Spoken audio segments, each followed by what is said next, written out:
피 먹는 자가 있으며 내가 그 피를 먹는 그 사람에게는 내 얼굴을 대하여 그를 백성 중에서 끊으리니 육체의 생명은 피에 있음이라.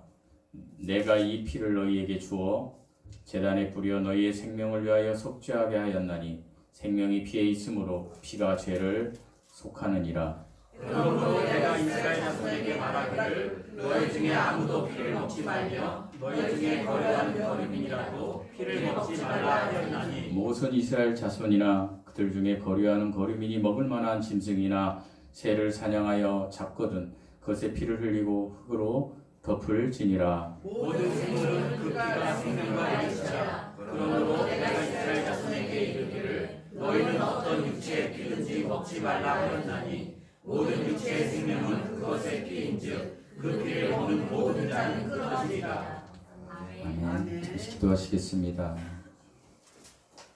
하나님, 복된 날 주셔서 저희들을 이렇게 예배자의 자리에 서게 하시니 감사합니다. 아멘.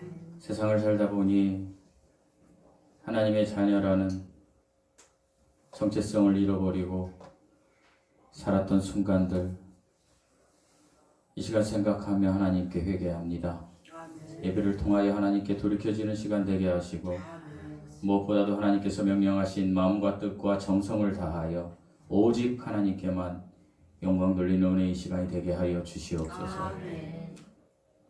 삶의 어려운 질고와 육체의 질병으로 고통받는 사랑하는 형제자매들 위해 위로하시고 하나님의 치유함이 있게 하시고 아멘. 아버지 하나님, 그 은혜를 바탕으로 하나님을 예배하는 이 처소에서 하나님께 영광 돌리는 이 은혜의 시간에 우리 모두가 함께 할 수 있는 은혜 또한 허락하여 주시옵소서. 아멘. 감사드리며 우리 주 예수 그리스도의 이름으로 기도드리옵나이다. 아멘. 아멘. 아멘. 샬롬. 샬롬. 오늘은 레위기 17장을 중심으로 생명은 피에 있다라는 제목으로 말씀을 전하겠습니다. 레위기 17장을 좀 요약해 드리겠습니다. 레위기를 요약해 드리는 이유는 레위기가 좀 어렵기 때문에 좀 쉽게 설명하고자 제가 장별을 이렇게 설교할 때 요약해 드리는 것을 참고하시기 바랍니다. 17장은 이스라엘 백성들의 성결 규례 중 하나로 피의 신성함에 대한 이야기를 말하고 있습니다. 특별히 하나님께서 명령하십니다. 1절에서 9절에 제사는 오직 회막문, 그러니까 성막 입구입니다.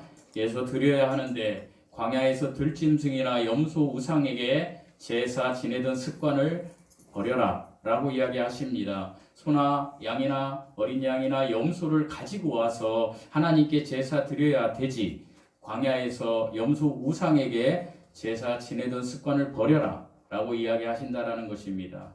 이것은 오직 예배는 여호와 하나님께만 집중하기 위함이었습니다. 그러시면서 계속해서 10절에서 14절은 생명의 상징이 피에 있음을 알려주고 있습니다. 여러분 특별히 레위기 17장 11절 말씀은 여러분이 외워두셔도 좋습니다. 육체의 생명은 피에 있음이라. 육체의 생명이 피에 있다. 피가 곧 생명과 동일시 된다라는 말씀입니다. 피는 죄를 속하기 위해 제단에 드려지는 거룩한 것이므로 절대로 먹어서는 안 된다라고 레위기에서 이야기하고 계십니다. 결국에 이 17장은 생명은 하나님의 것이며 제사는 하나님이 정하신 방법과 장소에서 드려야 된다는 원칙을 강조하고 있습니다. 오늘날 많은 사람들이 교회 공동체가 필요 없다라고 이야기합니다. 나는 구원받았으니까 유튜브로 예배드리고 나는 구원받았으니까 내가 하나님을 누리면 되지라고 이야기합니다. 그러나 하나님은 말씀하십니다. 절대로 그렇게 되지 않는다. 여러분도 삶을 살아다 보면 우리가 이렇게 모여서 드리는 예배만큼 하나님께 예배드릴 수 없다라는 것을 알 수 있을 것입니다. 저도 그렇습니다. 일주일 동안 생활하면서 하나님을 찾고 하나님께 기도하며 하나님의 말씀을 읽고 통독하고 하나님께 나아가려고 노력하지만 그렇지만 그럼에도 불구하고 여전히 세상 것이 나에게 다가올 때마다 내가 무너지는 모습을 발견할 수밖에 없다. 그렇기 때문에 하나님께서는 신약에 오신 우리도 예수 그리스도께서도 회막을 주시고 이렇게 모여서 예배드려라. 우리가 서로 위로하고 하나님의 은혜를 받아라 라고 이야기하신 것입니다. 이것이 지금 레위기 17장에서 성막문에 와서 예배드려라 라고 하는 것을 예표로 상징하고 있다는 사실을 인지하시기 바랍니다. 특별히 10절에서 11절을 보면 본장은 하나님께서 이스라엘 백성에게 피를 먹지 말라는 것을 반복하고 계십니다. 12절, 14절에서 반복하고 있고요. 또 피를 먹지 말아야 할 이유를 11절에서 14절에 이야기하는데 그것은 뭐냐? 피가 생명이기 때문이라고 하나님이 말씀하신다라는 것입니다. 이것은 하나님의 명령입니다. 너희가 성막 입구에서 제사를 드려라. 너희 피를 먹지 말아라. 이것은 하나님의 명령이라는 것입니다. 하나님께서는 피가 죄를 속한다는 귀한 진리를 저와 여러분에게 증거하셨습니다. 육체의 생명은 피에 있고 이 피를 단에 뿌려 우리의 생명을 위해 우리의 영혼을 위해 죄를 속하게 하실 것이라는 것을 말씀하고 있습니다. 생명이 피에 있기 때문에 피가 죄를 속합니다. 창세기 4장을 보면 가인과 아벨이라는 사람이 나옵니다.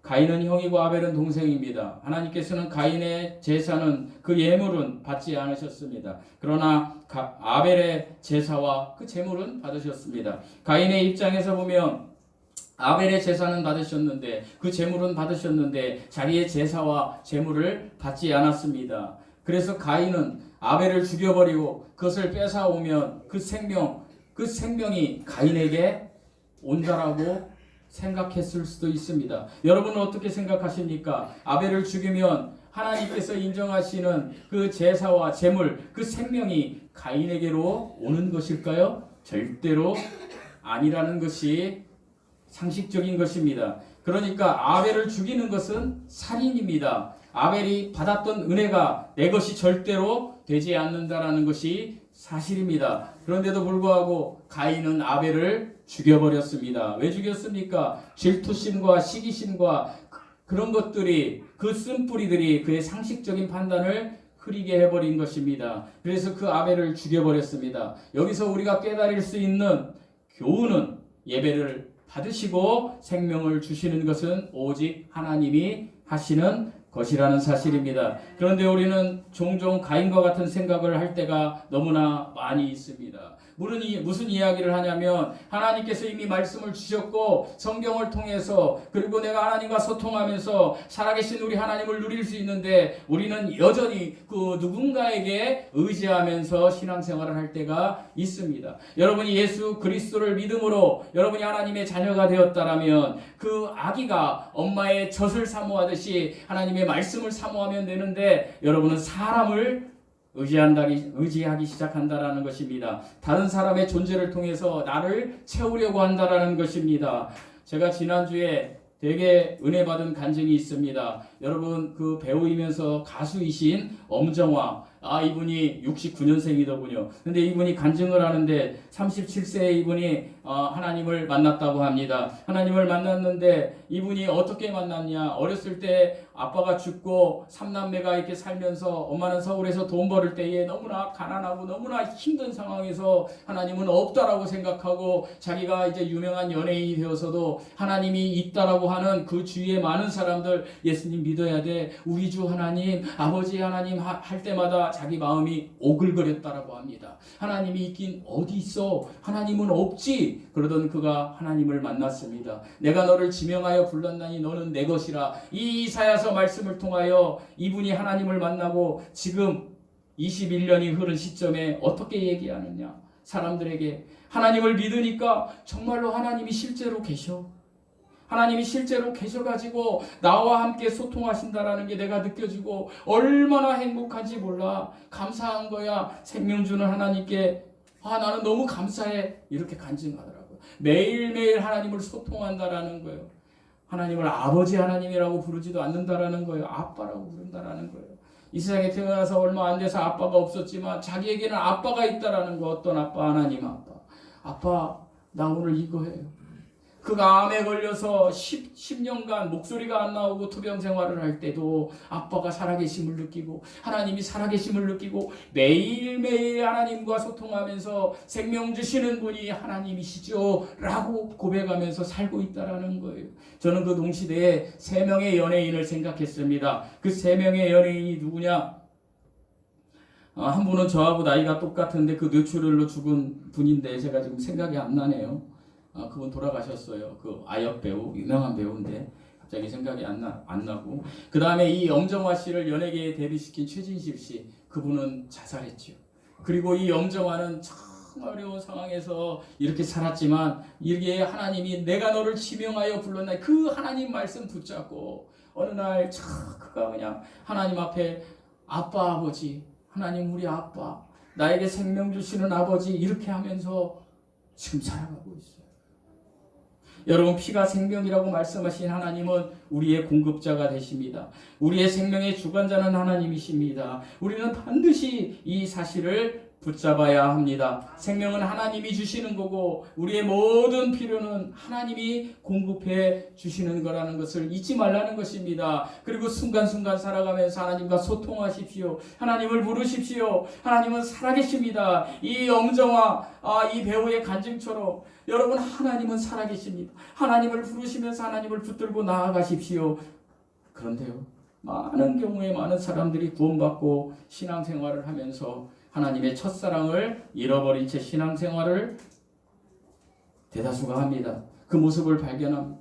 그것을 우리는 무미건조한 신앙생활이라고 이야기합니다. 그게 무슨 이야기하냐면은 하나님이 없이도 이렇게 일상적으로 기계적으로 시간이 돌아가니까 아무 일도 일어나지 않는 것처럼 살아간다라는 거예요. 우리 중에 많은 사람들이 아무 일도 일어나지 않는 것처럼 살아간다라는 거예요. 그런데요 하나님의 대한 갈망이 없는 것은요 너무나 무서운 거예요. 왜냐하면 하나님이 없으면 모든 것은 죽은 것이기 때문입니다. 우리 삶이 하나님 없이 살아간다면 하나님은 역사하지 않습니다. 그냥 반복적으로 무미건조하게 살아간다면 결단코 하나님은 역사하지 않습니다. 그냥 무미건조하게 살아간다면 우리에게 생명을 주시고 우리에게 모든 것을 공급해 주시는 하나님, 그 하나님이 우리에게 주시는 것, 나는 종교적으로 생활을 한다 할지라도 나에게 생명이 없다라면, 나에게 무미건조한 신앙생활이 된다라면 우리는 언젠가 사단의 계략에 무너질 수밖에 없는 존재라는 사실을 아셔야 합니다. 인지하셔야 됩니다. 오늘 우리가 복음성가에서 부른 시편 42편 1절에서 이런 말씀이 있습니다. 하나님이여 사슴이 시냇물을 찾기에 갈급한 것 같이 내 영혼이 주를 찾기에 갈급하나이다. 저는 지난 3개월 전에 어떤 목사님을 만났는데 그 목사님은 우리나라의 유명한 김태총과 그리고 누구죠? 조양은의 바로 위에 중간 조직폭력배에 있던 분입니다. 사람을 죽이고 사형 선고를 받고 이제 무기징역으로 감형되어서 그리고 20년을 정말 모범수로 살다가 그 안에서 예수님을 만나고 그가 이제 목사가 되어서 이제 거의 한 30년 동안을 엄청난 하나님의 사역을 하고 대한민국 부흥사협회에서 엄청난 영향력을 끼친 지금 80대 중반 되신 송일현 목사님입니다. 이 목사님이 우리 목사님들이 많이 모여 있을 때에 덕담을 하라고 하고 축사를 하라고 할 때 이분이 올라와서 이렇게 했습니다. 이렇게 찬양을 했습니다. 이 노병이 이렇게 찬양을 하더군요. 목마른 사슴이 시냇물 그리고 팡풍 울고 내려가셨습니다. 얼마나 많은 목사들이 감동을 받았는지 그거 끝나고 다 목사님 명설교였습니다. 그냥 그 찬양하신 거예요.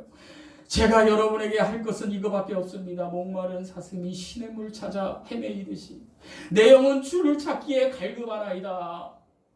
뭐 성경적인 어떤 지식이나 어떤 삶의 경험이나 자기가 어떤 조폭으로 생활했던 어떤 그 무시무시한 일 그런 얘기 아무것도 하지 않아. 목마른 사슴이 지금 내 영혼이 목마른 사슴이 갈급한 것 같이 내 영혼이 하나님을 찾기에 갈급하나이다. 여러분 사슴의 속성은 자기를 숨기는 존재라는 거예요. 왜 그래요? 약해서 그래요.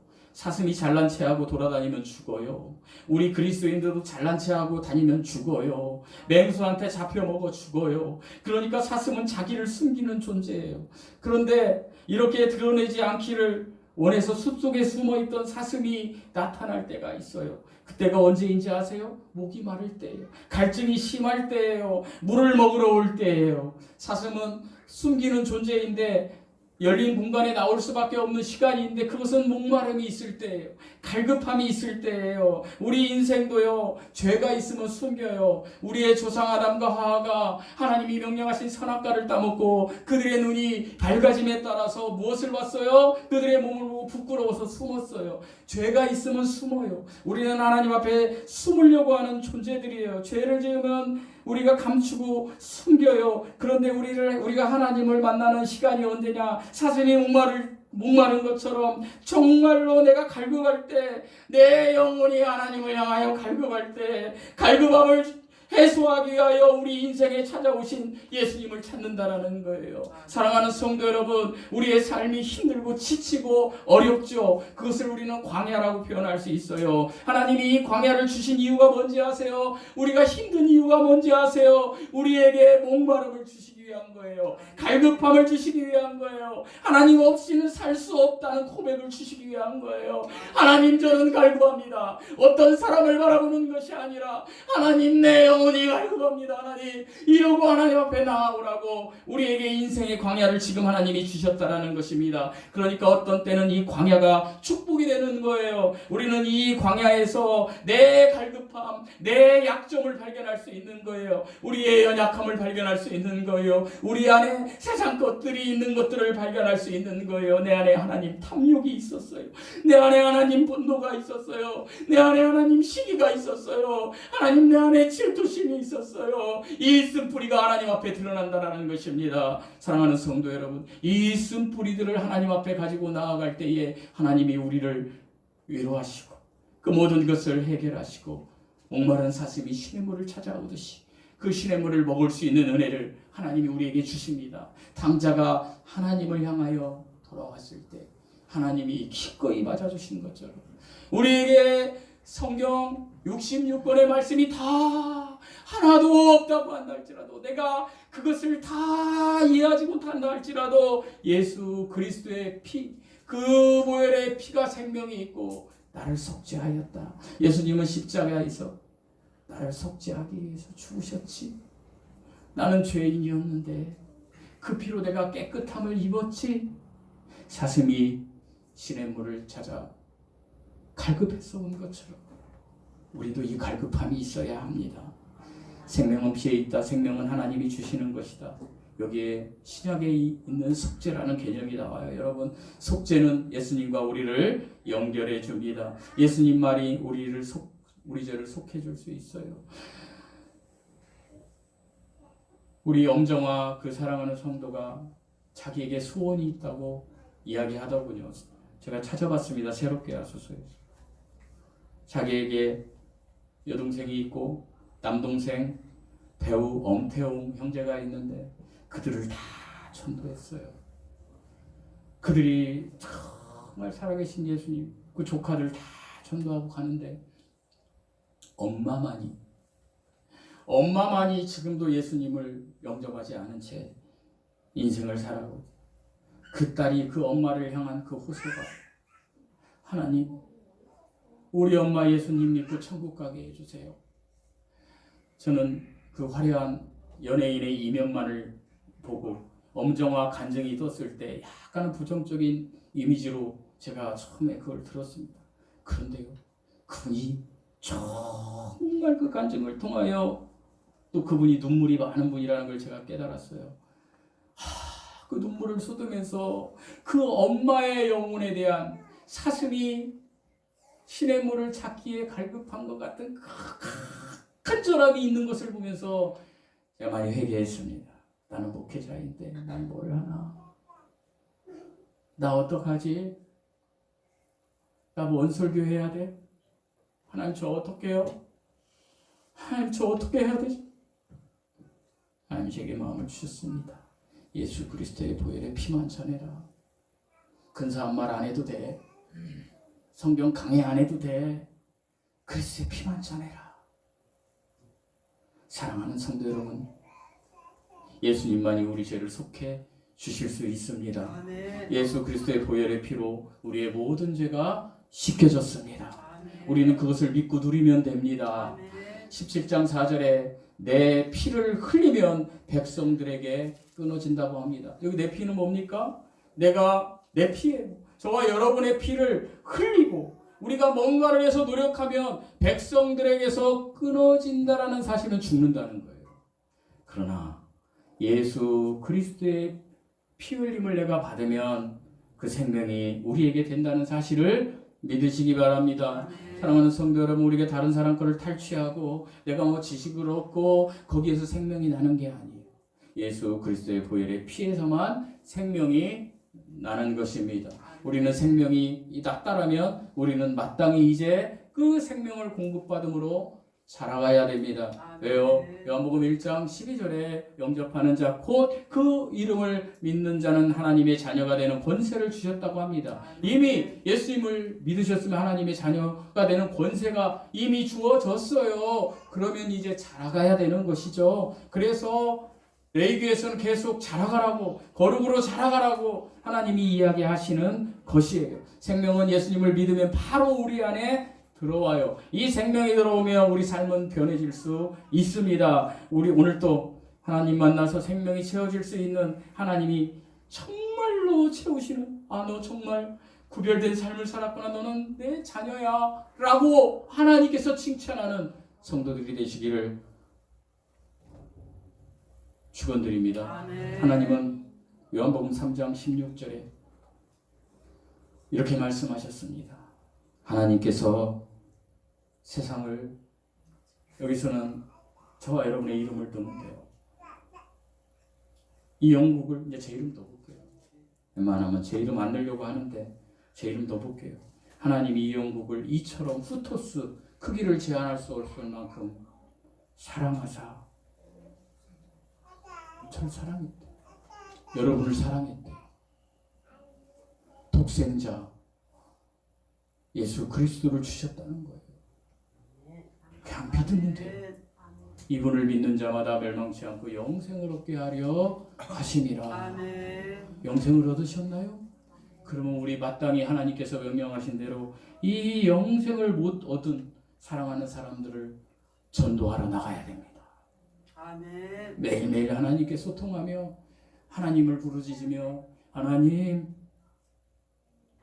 내가 만났던 이 하나님을 내 사랑하는 아들, 내 사랑하는 딸, 내 사랑하는 어머니, 내 사랑하는 아버지가 받을 수 있도록 하나님, 저에게 이 하나님의 복음을 전할 수 있는 용기를 허락하시고, 아멘. 아버지 하나님, 그들이 이 하나님의 말씀을 들음으로 예수 그리스도를 믿는 백성이 되게 해주세요. 아멘. 이렇게 해야 합니다. 아멘. 생명이 내 안에 있다면, 그 생명인 피가 내 안에 있다면 이 피가 건전하게 돌아야 합니다.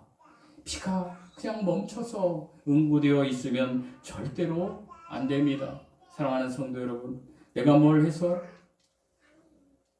내가 옛날에 뭐 어떻게 해서, 이런 얘기 앞으로 하지 마세요. 저도 안 하려고 합니다. 지금이 중요합니다. 나는 정말로 예수 그리스도의 피로 내가 지금 돌고 있나? 정말 그 생명의 피가 돌고 있나? 제가 말씀드리는 엄정화 씨의 간증처럼 나 매일 하나님과 소통하고 있나? 아버지, 저 이래, 아버지. 이것이 목마른 사슴이 신의 물을 찾아 헤매이는 내 영혼이 갈급한 사람의 모습입니다. 이 삶을 살아가십시오. 아멘. 반드시 복되고 복될 것입니다. 기도하시겠습니다. 하나님 아버지 감사합니다. 하나님, 우리가 사는 것은 하나님의 은혜입니다. 이 땅에서 얼마를 살지 모르는데 하나님 아버지, 우리가 정말 우리 하나님 붙잡고 살아가다가 아버지 하나님과 소통하며 살아가다가 아버지, 내가 어떤 환경과 어떤 아버지 하나님 고난 속에서도 우리 하나님만 붙잡고 살다가 하나님 우리의 호흡을 걷어가실 때에 기쁨으로 달려갈 수 있는 그 축복이, 그 은혜가 우리 모두에게 임하게 하여 주시옵소서. 예수님의 이름으로 기도드리옵나이다. 아멘. 우리 찬양하시겠습니다. 오늘은 이 찬양 143장 복음성가 말씀을 생각하시면서 이 목마른 사슴이 나임을 생각하면서 우리 찬양하시겠습니다. 찬양하시겠습니다. 목마른 사슴 찬양하시겠습니다.